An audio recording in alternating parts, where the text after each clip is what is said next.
You would be surprised to know that he is not a Badri Sahib. Usman radiallahu ta'ala anhu did not participate in Badr. Why so?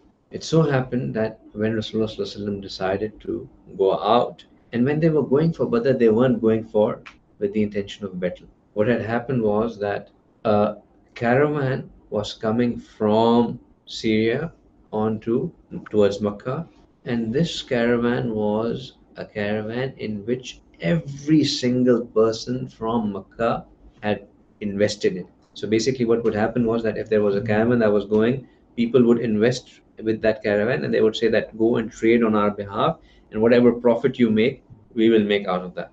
So this one was a caravan in which everyone had invested, and it was a very high stake thing. So when this news came to Rasulullah, he said that we should go and intercept them. So their initial intention was to go and intercept that caravan. And when they were going there, when the news reached the people of Makkah, they said that, we will lose out on all our wealth. So they said that let's go out in full force to counter them. So while the Muslims were going to intercept the caravan, there were obviously spies that were working on both sides. So the news got leaked and they reached them.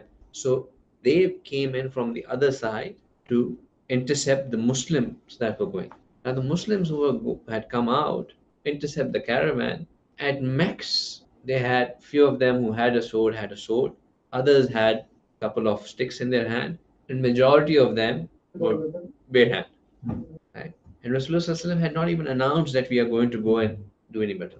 Usman radiallahu ta'ala anhu, regardless of whatever purpose Rasulullah was going, wanted to be with Rasulullah because that was his relationship with Rasulullah. He didn't want to miss out on any trip on which Rasulullah was going.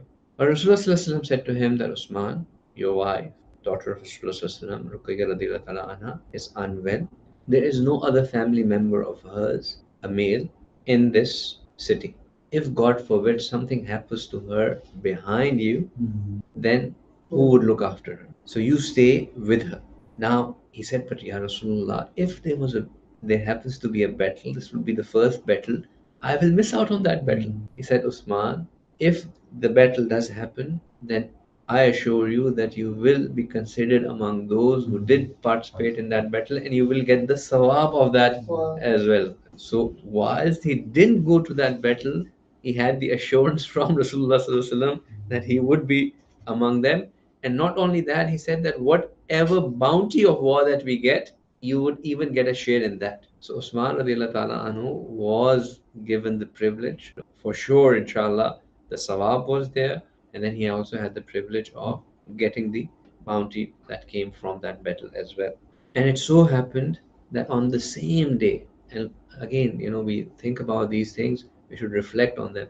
That what was the life of Rasulullah himself like? The day he got the victory of Badr, the day of the victory of Badr, Ruqayyah radiallahu ta'ala anha, she passed away. So whilst Rasulullah is given the glad tidings of the first victory of the Muslims against such odds, with such help of Allah and all of that, his own daughter passed away the same day. So what Rasulullah had said came true. Usman radiallahu ta'ala was there to look after her janazah and burial and everything. All the responsibilities he was able to take care of.